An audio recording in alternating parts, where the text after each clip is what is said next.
Hello mommies and daddies, thank you for watching MomCom India. आज की इस video में हम बात करने वाले हैं बेबी के कॉम्प्लेक्शन के बारे में। आप में से कितने लोग हमें ये क्वेश्चन पूछते हैं कि बेबी की फेयरनेस के लिए कुछ टिप्स बताइए, बेबी को गोरा करने के लिए कुछ बताइए। तो हमने सोचा ये काफी इंटरेस्टिंग टॉपिक है और इस पे फटाफट एक वीडियो जरूर करना चाहिए। तो आइए चलिए इस बारे में बात करते हैं। आप किसी का भी स्किन का जो कलर है, जो नेचुरली उन्हें मिला है, जिस स्किन के साथ आप पैदा हुए हैं, आप उस कलर को चेंज नहीं कर सकते हैं दोस्तों। ये हो ही नहीं सकता। आपके बेबी का जो भी कॉम्प्लेक्शन है वो थैंक्स टू आपके और आपके हस्बैंड के जीन्स वो है।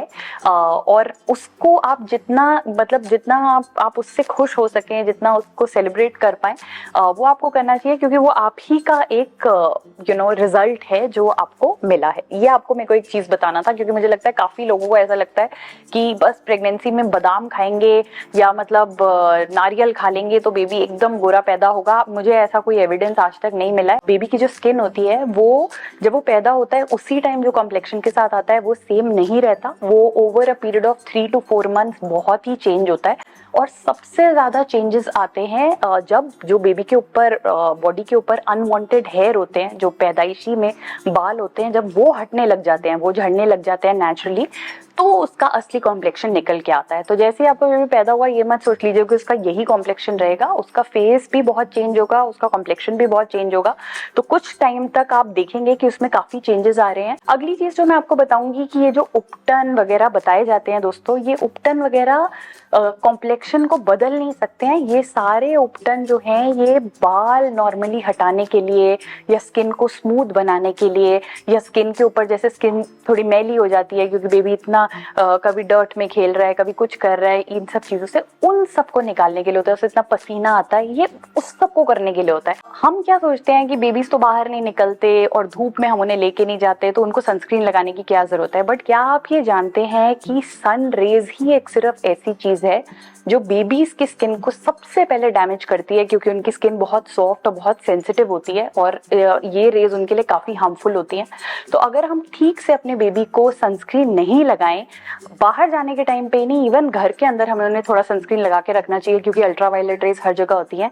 तो वो जो स्किन है वो डार्क जरूर हो सकती है, गोरी नहीं हो जाएगी। एक और चीज साथ में आपको बताना चाहूंगी, काफी लोग हमसे पूछते हैं कि मेरी बेबी की स्किन बहुत ड्राई हो गई है, बहुत डल लगता है, पहले जब वो पैदा हुआ था तो उसका कॉम्प्लेक्शन बड़ा अलग था, अब ये है। तो बिल्कुल ऐसा होगा अगर आप मॉइस्चराइजिंग का या उसकी स्किन का ठीक से ध्यान नहीं रखेंगे। तो स्किन जो है वो नेचुरली ड्राई होना शुरू हो जाएगी। बेबीज बहुत जल्दी डिहाइड्रेट हो जाते हैं क्योंकि वो इतना पानी नहीं पी रहे होते हैं, वो सिर्फ मिल्क पे होते हैं। तो बहुत जल्दी स्किन सूखने लग जाएगी, ड्राई हो जाएगी, और अगर ड्राई हो जाएगी तो वो डल हो जाएगी, और डल हो जाएगी तो ऑब्वियसली उतनी हेल्दी नहीं लगेगी और तब हम परेशान हो जाते हैं। तो आइए बात करते हैं कि हम अपने बच्चों की स्किन को हेल्दी कैसे रख सकते हैं जिससे कि वो ग्लो करे और अच्छी लगे। सबसे पहला टिप है कि आप वार्म ऑयल मसाज अपने बच्चों को रोज दीजिए। रोज दोस्तों, अगर आपके पास दिन में 15 मिनट का भी टाइम है तो आप उनकी मसाज पे वो टाइम स्पेंड कीजिए और आप उसके रिजल्ट्स देखेंगे, उनकी ग्रोथ में, उनके मसल्स, बोन्स, सब कुछ डेवलपमेंट में, उनकी एक्टिविटीज में आप बहुत ही ज्यादा फर्क देखेंगे। उनको जो बीमारियां लगती हैं उसमें, और सबसे बड़ा फर्क आप देखेंगे उनकी स्किन में। दूसरी चीज ये है सही टेम्परेचर पानी का जिसपे बेबी को नहलाना चाहिए। तो इसमें दो चीजें आती हैं। पहला, मसाज करने के 15 मिनट बाद आपने बेबी को नहला देना है। इससे ज्यादा आपको ऑयल बेबी की बॉडी पे नहीं रखना चाहिए, और कभी भी ऑयल को ओवरनाइट या इससे लंबे टाइम के लिए अपने बेबी की बॉडी पे मत छोड़ें, क्योंकि इससे ज्यादा छोड़ने में क्या होता है कि जितना ऑयल बॉडी के अंदर जाना होता है वो जा चुका होता है, अब वो डर्ट अट्रैक्ट करना शुरू कर देता है। तीसरी चीज जो मेरी फेवरेट है वो है मॉइस्चराइज करना बेबी की स्किन को। तो दोस्तों, मॉइस्चराइजिंग नॉर्मली हम क्या करते हैं, हम नहा के आए, नहा के अच्छे से मॉइस्चराइजर लगा लिया और समझा बस अब तो दिन का काम हो गया। पर ऐसा बिल्कुल ना हमारे साथ होना चाहिए, ना हमारे बेबीज के साथ होना चाहिए। मॉइस्चराइजिंग का जो प्रोसेस है वो आपको कम से कम दिन में 3 से 4 बार करना चाहिए। हम जिस एनवायरनमेंट में रहते हैं वहाँ इतनी ड्राइनेस होती है कि बॉडी को बहुत मॉइस्चर की जरूरत होती है। तो मॉइस्चराइजिंग के 2 रूल्स हैं। एक, कितनी बार आप मॉइस्चराइज कर रहे हैं, और दूसरा किस टाइम पे मॉइस्चराइज कर रहे हैं। मतलब सही टाइम पे अगर आपने मॉइस्चराइजर नहीं लगाया तो उस मॉइस्चराइजर का कोई फायदा नहीं है, इसीलिए आपको ये दोनों चीजें जानना जरूरी है।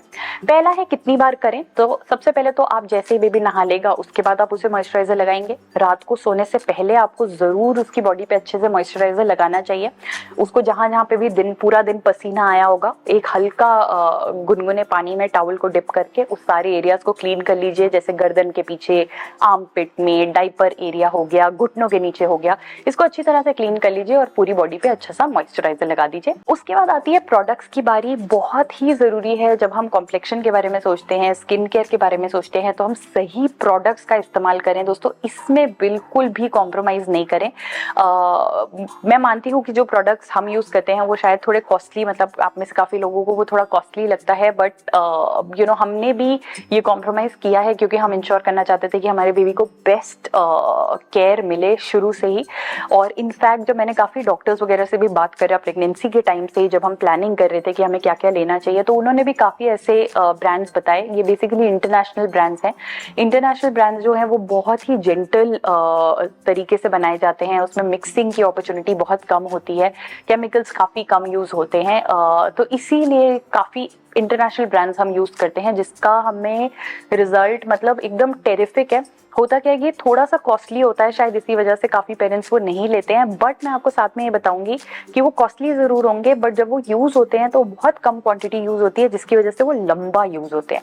तो क्या होता है कि ओवरऑल अगर आप देखेंगे कि आपकी कॉस्ट जो है वो बैलेंस हो जाती है, वर्सेस कोई अगर आप लोकल प्रोडक्ट लेंगे जिसमें क्या होता है कि आप बारी बारी वो खरीदे जा रहे हैं क्योंकि वो ज्यादा लग रहा है, और शायद उससे अपनी बेबी को स्किन की प्रॉब्लम्स हो गई हैं जिसके लिए आपको और अब दवाइयां लेनी पड़ रही हैं, तो मोटा मोटा आपका खर्चा उतना ही हो रहा है।